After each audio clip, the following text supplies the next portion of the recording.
Bismillahirrahmanirrahim. Assalamu alaikum. Hope you all are fit and fine. I welcome you all in Jana virtual class, ninth class, as it is your chemistry class, and today we will study about molecular mass and formula mass. So first of all, we will discuss what is molecular mass. By definition, molecular mass is the sum of the relative atomic masses of all the atoms present in the molecule. Simple is that जब हमारे पास atoms covalently combine होते हैं या covalently bound होते हैं they form a molecule and such molecules have identity of their own. They have fix masses. Why they have fix masses? Because the masses of atoms are fixed. कहने का मतलब ये है कि एक मॉलिक्यूल के अंदर जितने भी एटम्स प्रेजेंट होते हैं उन एटम्स के एटॉमिक मैसेज फिक्स्ड होते हैं. इस वजह से मॉलिक्यूल का मॉलिक्यूलर मैस भी फिक्स्ड होगा. अब हम देखते हैं कि हम मॉलिक्यूलर मैस को किस तरह से कैलकुलेट करते हैं. तो इसके लिए हम एक सिंपल एग्जांपल पहले देखते हैं. Just suppose that you have a basket of fruit in which you have 2 apple and 2 oranges and the masses of the apple and oranges are fixed. Let's say the apple are 100 gram each and oranges 50 gram each.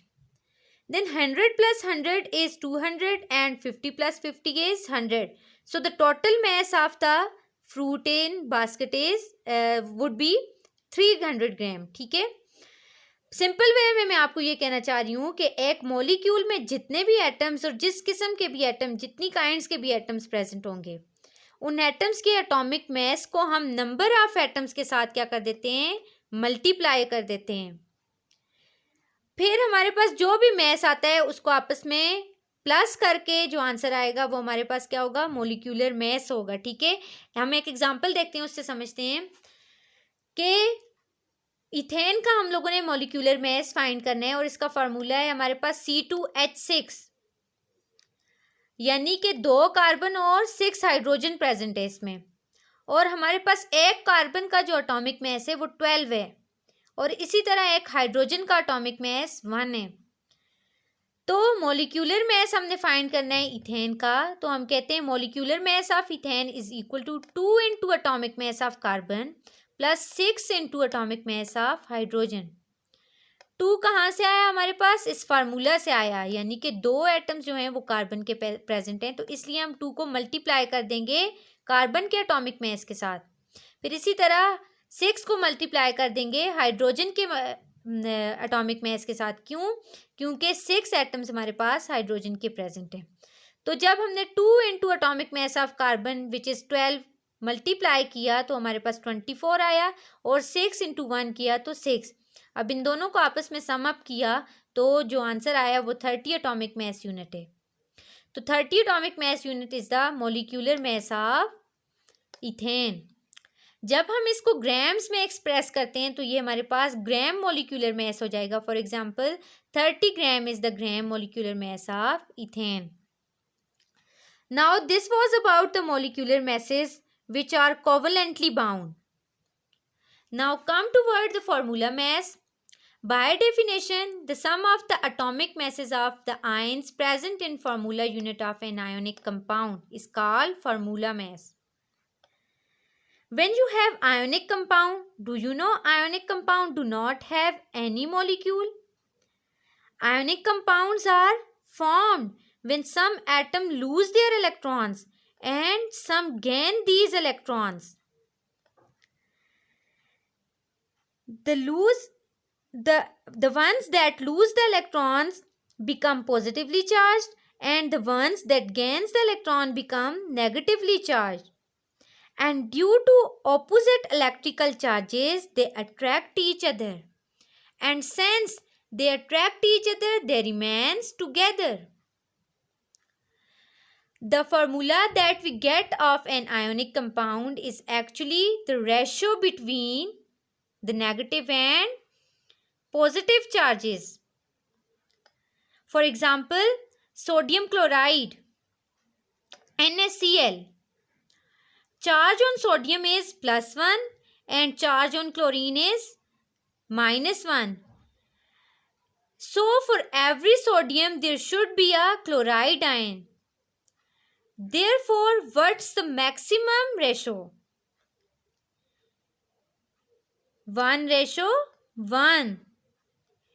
In the crystal of sodium and chlorine, it is 1 for sodium and 1 for chlorine. So it will be 1:1. इसी तरह हमारे पास calcium chloride हम लेते हैं. Calcium पे जो charge है वो +2 है. So for every 1 calcium there should be 2 chloride ions. Means के हमारे पास 2 पॉजिटिव चार्जेस के लिए 2 नेगेटिव चार्जेस का होना जरूरी है. That's how ratio works. But in other words it is minimum ratio of the cation and anion which gives the formula of an ionic compound. Therefore we call it formula mass and not the molecular mass, because molecular mass would mean that the atoms in the molecule should be bound together, but in formula it's just the ratio of cations to the anions for an ionic compound. So how we calculate the formula mass?